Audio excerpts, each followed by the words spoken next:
करती है कि मुझे अभियोजन का पक्ष प्रस्तुत करने की अनुमति प्रदान। न्यायालय अपर सत्र न्यायाधीश सेवरा, जिला दतिया, मध्य प्रदेश। सन 2024 मध्य प्रदेश राज्य। अभियोजन पक्ष बनाम भगवान सिंह पुत्र रामाराव, उम्र 34 वर्ष, निवास रामदेवा, अभियोग। जिला दतिया, थाना सेवरा। प्रथम सूचना रिपोर्ट क्रमांक 26/3/2024। अंतिम रिपोर्ट अधिनियम संहिता, भारतीय न्याय संहिता 2023, धाराएं 103, 238 के लिए। अंतिम फॉर्म रिपोर्ट का प्रकार। शिकायतकर्ता का नाम कमल किशोर। जांच के दौरान जब्त बरामद वस्तुएं, दस्तावेज का विवरण। खून से धब्बे वाली सादा मिट्टी और सादा धब्बे वाली मिट्टी, जली हुई हड्डियों का राख, चूड़ी के टुकड़े, एक कैलकुलेटर आदि अभियुक्त के घर से पाए। अभियोजन की ओर से संबंधित मामले का विस्तार पूर्वक पक्ष का प्रकरण निम्नाकार बिंदु का।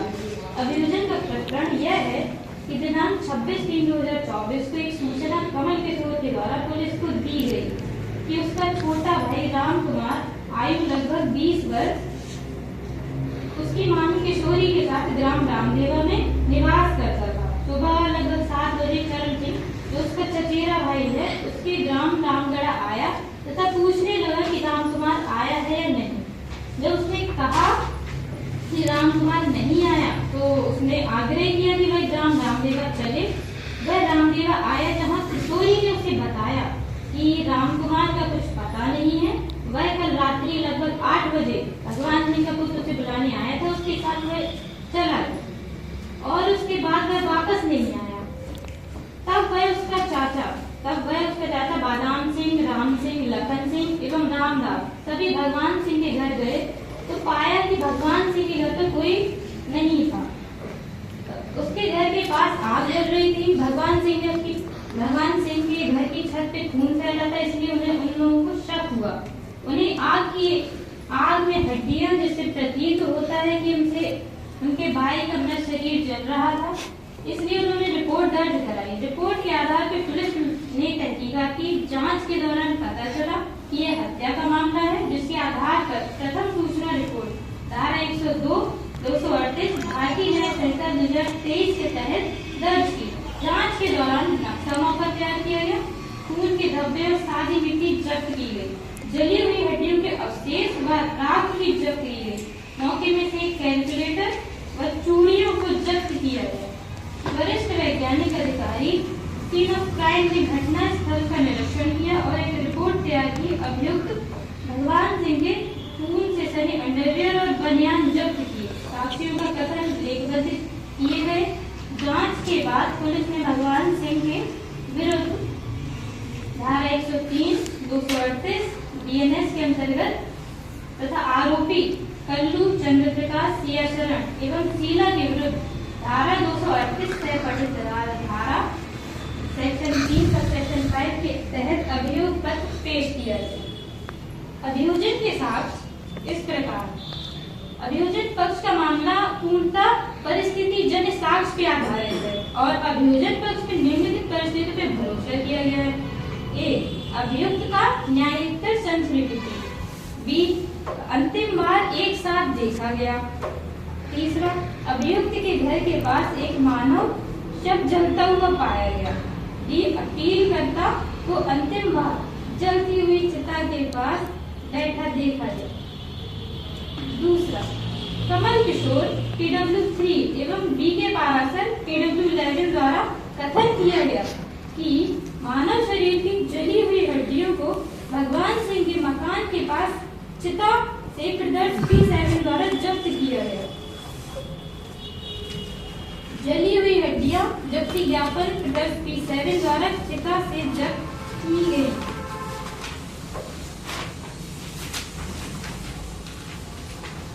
हड्डियों को सीरोलॉजी रिपोर्ट प्रदान करने के लिए FSL ग्वालियर भेजा गया। सीरोलॉजी रिपोर्ट XP17 को V के पारासर PW11 द्वारा प्रमाणित किया गया। श्रीमान, इस गवाह के अनुसार जली हुई हड्डियों को FSL ग्वालियर भेजा गया था और सीरोलॉजी रिपोर्ट दर्ज P17 इस प्रकार है। हड्डियां मानव की लग रही थी और उच्च तापमान एवं प्रचुर मात्रा में हवा में जलाया गया। लंबी हड्डियों को हिस्टोलॉजिकल जांच के लिए मेडिकोलॉजिकल विभाग में भेजा गया था। और बिंदु नंबर 4, डॉक्टर आर.पी. सोनी, पीडब्ल्यू 14, वरिष्ठ फॉरेंसिक विशेषज्ञ, medico legal institute, Gandhi medical college, Bhopal ने कहा कि पैकेट खोलने पर यह ज्ञात हुआ उनमें से 300 ग्राम हड्डियां थी और जांच के बाद उन्होंने निम्नलिखित रिपोर्ट दी। राय की हड्डियां मूलतः मानव की हैं, हड्डियां एक ही व्यक्ति की हैं, लिंग पुरुष है, आयु 20 से 25 वर्ष है, उपलब्ध हड्डियों पर कोई चोट नहीं पाए जाने के कारण मूलतः कारण अज्ञात नहीं है, क्योंकि वह हड्डियां पूरी तरह जल गई थी, उसके कुछ ही अवशेष पाए गए। नोट, हड्डियां हिस्टोलॉजिकल जांच के लिए उपयुक्त नहीं है क्योंकि हड्डियां भंगुर है। रिपोर्ट प्रदर्शित 18 है। प्रति परीक्षण में गवाह ने स्वीकार किया कि खोपड़ी की पूरी हड्डियां उपलब्ध नहीं थी। इससे स्पष्ट है कि 20 से 25 वर्ष की आयु के पुरुष का शव अभियुक्त भगवान सिंह के घर के पास जलाया गया था। यहाँ यह उल्लेख करना अनुचित नहीं है कि जिस स्थान पर चिता जलाई गई वह शमशान भूमि नहीं है और यह एक कृषि क्षेत्र है जो अभियुक्त भगवान सिंह के घर से सटा हुआ है। 6वां, न्यायिकेतर संस्वीकृति जो अभियुक्त ने स्वयं ही अपनी स्वेच्छा से दी है। रतिराम पीडब्ल्यू 1 ने कहा कि वह कोमल सिंह और ग्राम सीतापुर से अपने घर वापस आ रहे थे। वे ग्राम चेगुरी के पास अभियुक्त भगवान सिंह से मिले।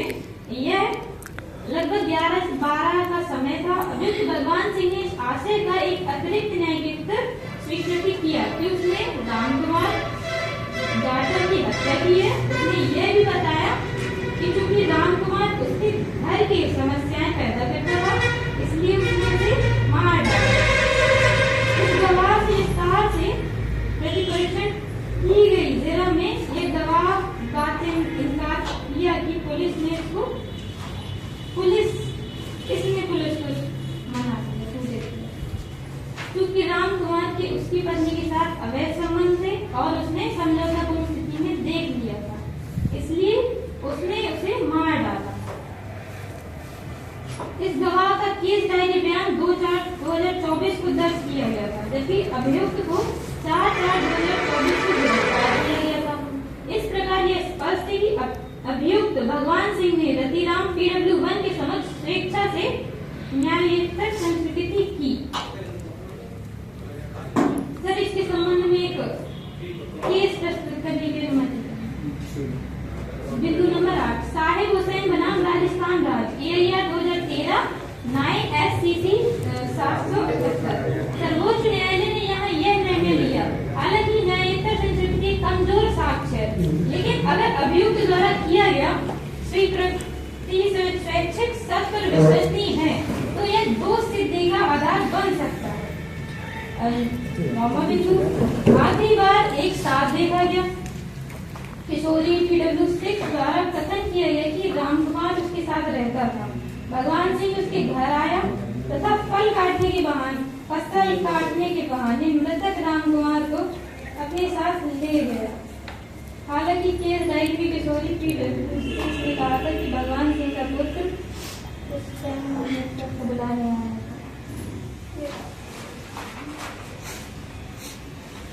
बिंदु नंबर 11, अभियुक्त के घर के पास एक मानव शव जलता हुआ पाया गया। मुकेश पीडब्ल्यू 5, किशोरी पीडब्ल्यू 6, राम सिंह पीडब्ल्यू 7 ने स्पष्ट रूप से कहा कि भगवान सिंह के घर के पास एक चिता मिली थी और एक लाश जल रही थी। एक नक्शा मौका प्रदर्शित 6 वी के पारासर पीडब्ल्यू 11 द्वारा कमल किशोर पीडब्ल्यू 3 की उपस्थिति में तैयार किया गया। चिता अभियुक्त के घर के काफी करीब पाई गई थी। चिता का पंचनामा प्रदर्शित P8 वी के पारासर P11 द्वारा राम सिंह पीडब्ल्यू 4 की उपस्थिति में तैयार किया गया था।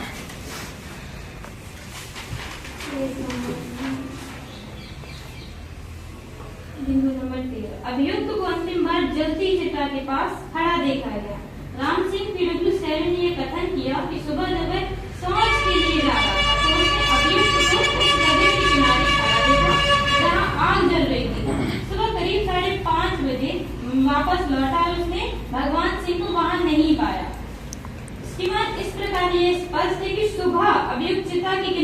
पड़ा था, उसके बाद से वह लापता हो गया। बिंदु नंबर 15, अभियुक्त के घर की छत पे मानव रक्त का ताला पाया गया। भगवान जी की छत, घर की छत पर खून लगे हुए पत्थर के 3 टुकड़े मिले, जिन्हें ढूंढने में पता चला था एक ही पत्थर के टुकड़े हैं। अभियुक्त के घर की छत पे खून के धब्बे, साथ ही में बिस्तर के 2 टुकड़े के पैर मिले। अभियुक्त के घर की छत की 4 दीवारी पे खून के धब्बे पाए गए, जो नीचे की ओर जा रहे थे, जिससे यह संकेत मिलता है कि शव को उक्त स्थान से फेंका गया। जमीन पे खून पाया गया, जिससे पता चलता है कि शव कहाँ गिरा है। जमीन पर खून के निशान पाए गए तथा शव को घसीटकर चिता तक ले जाने के निशान भी पाए गए। राख से एक बेल्ट का बक्कल और कड़ा मिला, जिसे रिश्तेदारों ने रामकुमार के सामान की पहचान की। घटना के बाद से अभियुक्त फरार हो गया। इसके संबंध में सीमा ने केस प्रस्तुत करने की अनुमति दी। Page number 11, page number 2। Kundula Bala Subrahmanyam बनाम आंध्र प्रदेश राज्य 1996 SCC 668। सर्वोच्च न्यायालय ने निर्णय दिया कि घटना के समय और तुरंत बाद अपीलकर्ता के आचरण के साथ एक करीबी संबंध उनके फरार होने से संबंधित परिस्थिति से है, जो कि अभियोजक पक्ष में अभियुक्त को अपराध से जोड़ने के लिए परिस्थिति को भी सफलतापूर्वक स्थापित किया।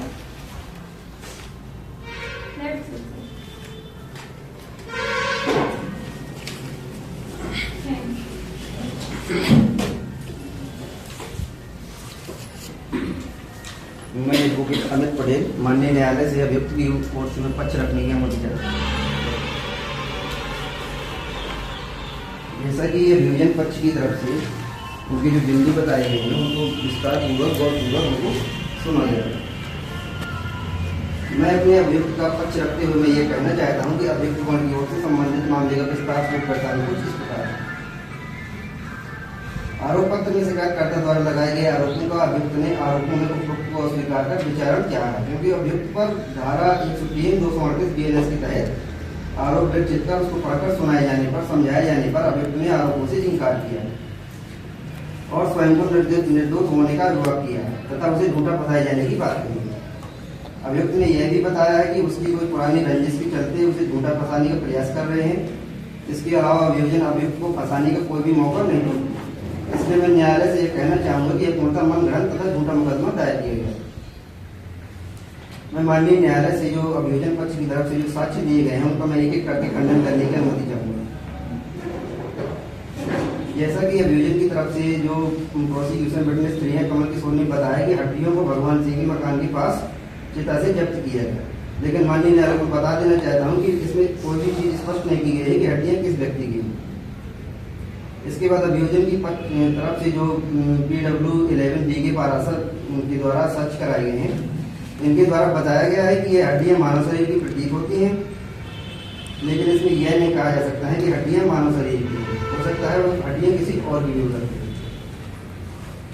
इसके बाद जो पॉइंट नंबर 3 है माननीय न्यायालय पेज नंबर 3 में जो PW14 सोनी के द्वारा उन्होंने भी अपने बताया है कि हड्डियां मानव शरीर की हैं, हड्डियां एक ही व्यक्ति की हैं और व्यक्ति पुरुष है, 20 से 25 उम्र है उसकी और मृत्यु का कारण स्पष्ट नहीं है क्योंकि शरीर में कहीं भी चोट नहीं है।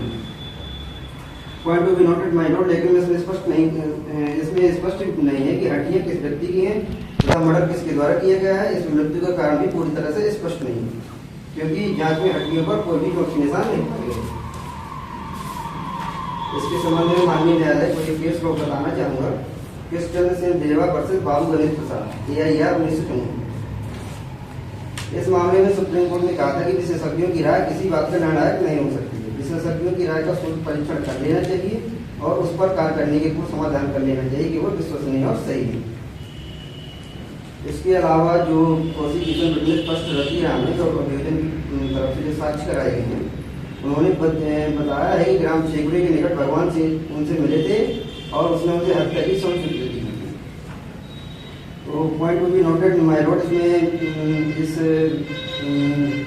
साक्षी ने एक क्रॉस एग्जामिनेशन में साफ इनकार किया है कि उसने पुलिस को ऐसा बताया था कि राम कुमार को उसकी पत्नी से अवैध संबंध थे और दोनों को उसने सहमत अवस्था में देखा था, तो इससे उसने साफ इनकार किया। जो प्रोसिक्यूशन विटनेस किशोरी का कथन है कि राम कुमार उसके साथ रहता था और भगवान सिंह उसके घर आया और फसल काटने के लिए कहकर बुला ले गया, लेकिन point to be noted my Lord, इसमें पहले की डायरी स्टेटमेंट में पुलिस की किशोरी ने यह बताया था कि पुष्कर ने जो कि भगवान सिंह का पुत्र है राम कुमार को बुलाकर ले गया था। ये दोनों ही कथन विरोधाभास उत्पन्न करते हैं, जिससे यह पता चलता है कि वो किशोरी जो है तो झूठ बोल रही है। इसके बाद माननीय न्यायालय के समक्ष जो पेश किए गए हैं प्रोसिक्यूशन विटनेस 5 मुकेश और प्रोसिक्यूशन विटनेस 6 प्रोसिक्यूशन विटनेस 7 किशोरी और राम सिंह के द्वारा विशेष रूप से कथन किया गया है कि भगवान सिंह के घर के पास चिता जल रही थी जिसमें एक मृत शरीर जल रहा था, लेकिन इसमें यह स्पष्ट नहीं बताया गया है कि किसका शरीर जल रहा था तथा उसके शरीर को किसने जलाया था और जलाने में सहायता किसने की। इसके अलावा प्रोसिक्यूशन विटनेस 11B के पराशर द्वारा कमल किशोर की उपस्थिति में नक्शा मौका प्रदर्शन P6 तैयार किया गया और यह पाया गया कि चिता अभियुक्त भगवान सिंह के घर के बिल्कुल नजदीक है, लेकिन इसमें ये चीजें स्पष्ट नहीं है कि घटना कैसे हुई तथा किसने की है। मैं माननीय न्यायालय को बता देना चाहता हूँ कि किसी के घर के पास चिता जलने से यह नहीं कहा जा सकता है कि मर्डर उसी व्यक्ति ने किया, क्योंकि अगर कोई व्यक्ति मर्डर करता है तो लाश को अपने घर से बहुत दूर फेंकता है, परंतु किसी ने मेरे अभियुक्त को झूठा फंसाने के लिए किसी व्यक्ति की लाश को उसके घर के सामने जला दिया जब भगवान सिंह घर में अनुपस्थित था। इसके बाद जो प्रोसिक्यूशन विटनेस राम सिंह ने कथन किया है कि भगवान सिंह ने उसने भगवान सिंह को आग के पास देखा था, लेकिन इसमें यह नहीं बताया गया है कि वह क्या कर रहा था और वह वहाँ क्यों खड़ा था। ये झूठे कथन राम सिंह के द्वारा किए जा रहे हैं। ऐसे में कोई भी व्यक्ति किसी को फंसाने के लिए झूठी गवाही दे सकता है। इस संबंध में माननीय न्यायालय के समक्ष एक केस बताना चाहूंगा, Sharad Birdhichand versus state of Maharashtra AIR 1984। इस मामले में कुछ लोगों ने घायल व्यक्ति जिसकी मृत्यु हो गई थी तड़प से देखा था, तो वह लोग उसकी शरीर की दशा के साक्षी मानी है, न कि उसके मर्डर के किसने मतलब घायल किया था उसको।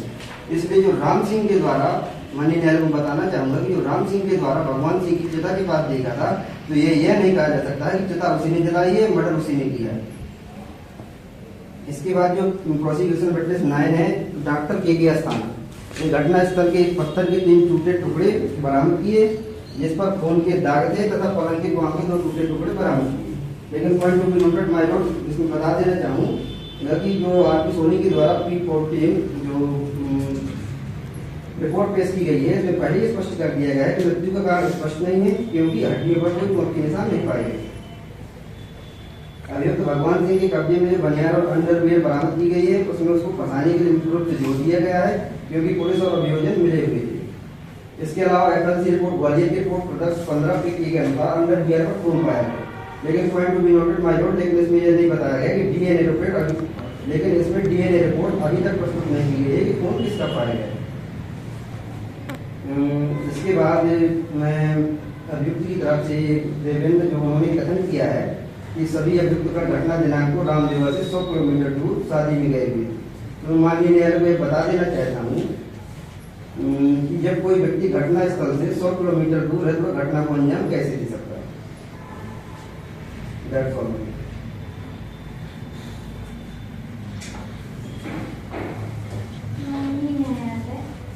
सबसे पहले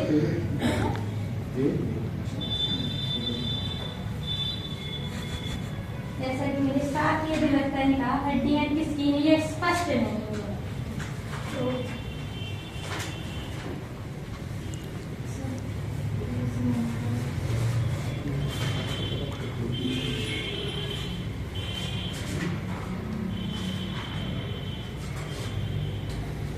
तो page number 5 point number 4 doctor RP Soni PW 14 की जो रिपोर्ट है वो वरिष्ठ फॉरेंसिक विशेषज्ञ मेडिकल लीगल इंस्टीट्यूट की जो रिपोर्ट है तो उसमें स्पष्ट कहा गया कि हड्डियां मूलतः ना होती, हड्डियां एक ही व्यक्ति की है, नहीं पुरुष है। तो मतलब ये तो स्पष्ट है कि मृत्यु हुई, निर्धारण का प्रश्न विषय तो यही कि मृत्यु हुई है एक पुरुष की हुई है, उसकी आयु 20 से 25 वर्ष है।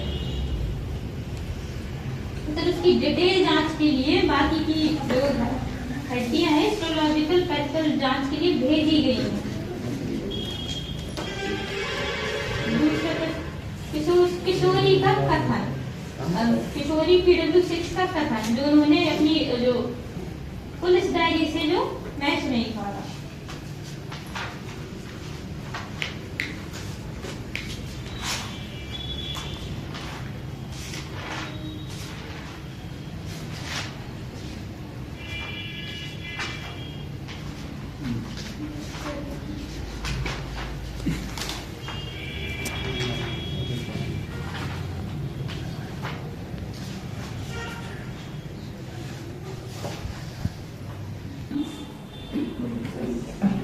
Page number 7, point number 10। किशोरी PW6 द्वारा कथन दिया गया था कि रामकुमार उसके साथ रहता था, भगवान सिंह उसके घर आया था, पहले उसका पुत्र बुलाने आया था, फिर वो भाई आया था स्वयं भगवान सिंह। तो हालांकि किशोरी PW6 ने कहा था कि भगवान सिंह का पुत्र पुष्पेन मृतक को बुलाने आया था। इस पर किशोरी ने यह उत्तर दिया कि यह वह नहीं कह सकती कि उसकी डायरी कथन में यह उल्लेखित है। इसके अलावा ज़रर ने साक्षी ने एक बार फिर दोहराया कि वास्तव में यह अभियुक्त ही था जो फसल काटने के बहाने अभियुक्त को बुला रहा है, मृतक को अपने साथ ले गया। इसके संबंध में एक केस प्रस्तुत करना चाहूंगी। सर्वोच्च न्यायालय ने करण सिंह बनाम मध्य प्रदेश राज्य मामले में यह निम्नलिखित निर्णय दिया कि जब पिछले कथन को संस्वीकृति के रूप में साबित करना हो तो उस कथन को साक्षी के समक्ष रखा जाना चाहिए, और यदि साक्षी इनकार करे कि उसने ऐसा कोई कथन कहा है तो वह नहीं माना जाएगा। दूसरा इनका कि राम सिंह का कथन कि राम सिंह PW7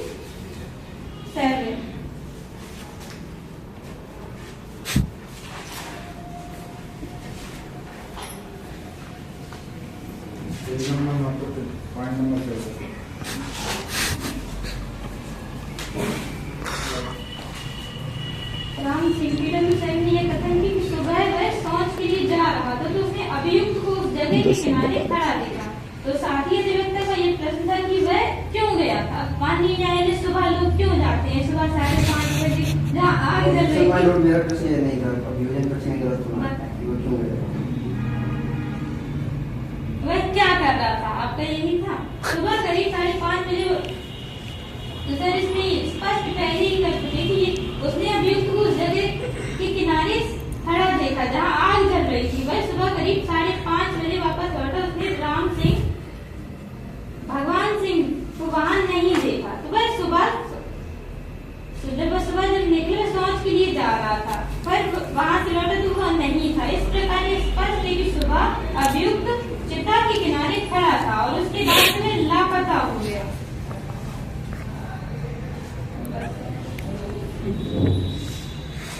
मैं माननीय न्यायालय के समक्ष अभियोजन की तरफ से जो तर्क दिए गए हैं उनका मैं जवाब देना चाहूँगा। जैसा कि अभियोजन की तरफ द्वारा बताया गया कि अभियुक्त ने न्याय संस्कृति की थी तथा वह आखिरी बार मृतक के साथ देखा गया था।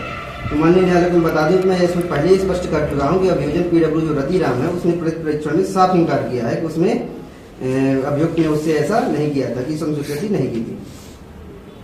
इसके बाद जो दूसरा तर्क है अभियोजन पक्ष का, इसमें यह बताया अभियोजन पक्ष द्वारा यह बताया गया कि भगवान सिंह द्वारा जो लाश को अन्य अभियुक्त गणों की सहायता से जला दिया गया। तो इसमें मैं स्पष्ट कर देना चाहता हूँ कि सभी अभियुक्तगण घटनास्थल में 100 किलोमीटर दूर शादी में गए हुए थे, तो वह कैसे जला सकते हैं। इसमें अभियुक्तगण की तरफ से दलील ने भी साक्ष्य दिया है। और इसके अलावा बता देना चाहूँगी जो इन्होंने कहा है कि जो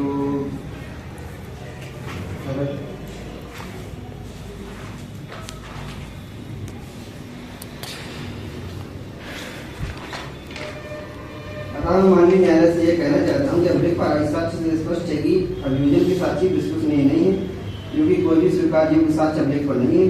मामला परिस्थिति जन्य साक्ष्य पर आधारित है और परिस्थिति की गणना नहीं है। तथा मृतक के शरीर की भी कोई पहचान नहीं है।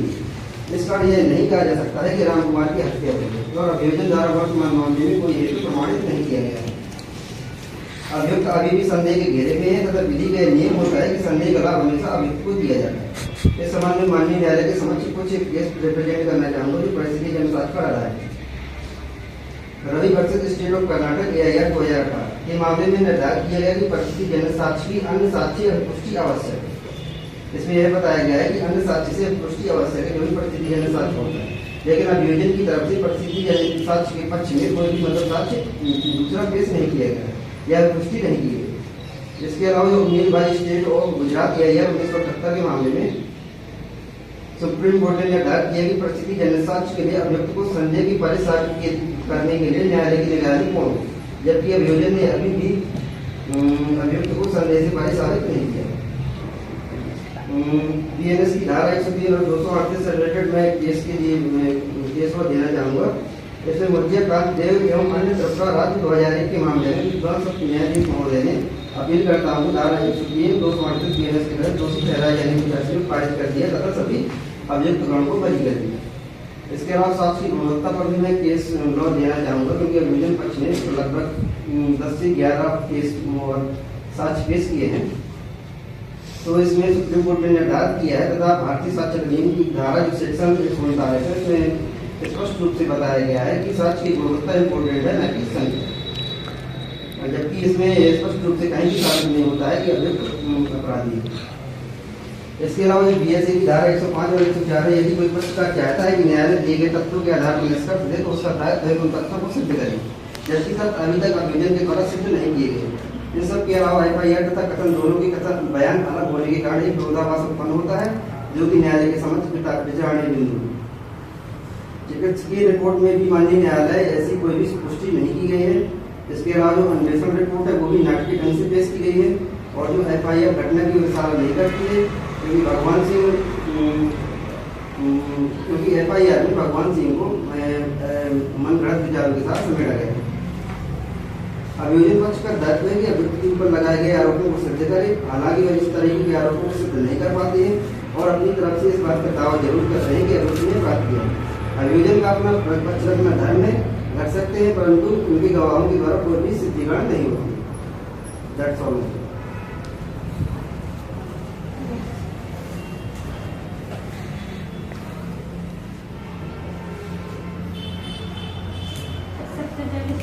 ये व्यवस्था ने कहा है कि ये मनगढ़ंत कहा। सर ये मामला एक पूरा पारिस्थितिक साक्ष्य के ऊपर आधारित है। इसमें साक्ष्य की सारी कड़ियाँ इसमें जुड़ रही हैं। सबसे पहले वह से बुलाने आया उसके घर पे, भगवान सिंह स्वयं किशोरी के यहाँ आया, उसे बुलाने आया कि फसल काटने के बहाने उसे ले गया।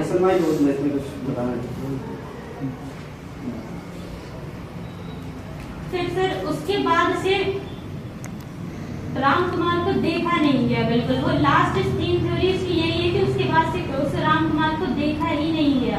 तो अंतिम थ्योरी यही कहलाती है सर कि उसके बाद से उसे देखा नहीं गया।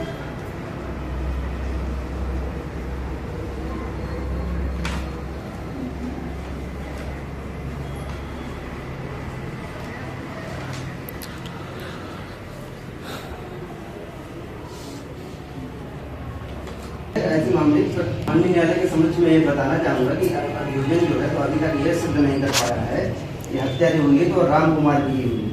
इसके अलावा ये पूरा का पूरा जो आरोप है पूरा पूरा मनगढ़ंत है और ऐसे ही मुकदमे हर साल कई संख्या में दर्ज कराए गए। तो माननीय न्यायालय से प्रार्थना करना चाहूँगा कि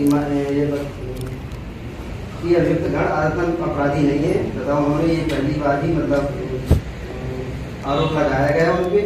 इस वजह से इस प्रकार की आशा न्यायालय से इस प्रकार की आशा की जाती है कि अभियुक्त के पक्ष में न्यायपूर्ण निर्णय दिया जाकर अभियुक्त को दोष मुक्त किया जाए।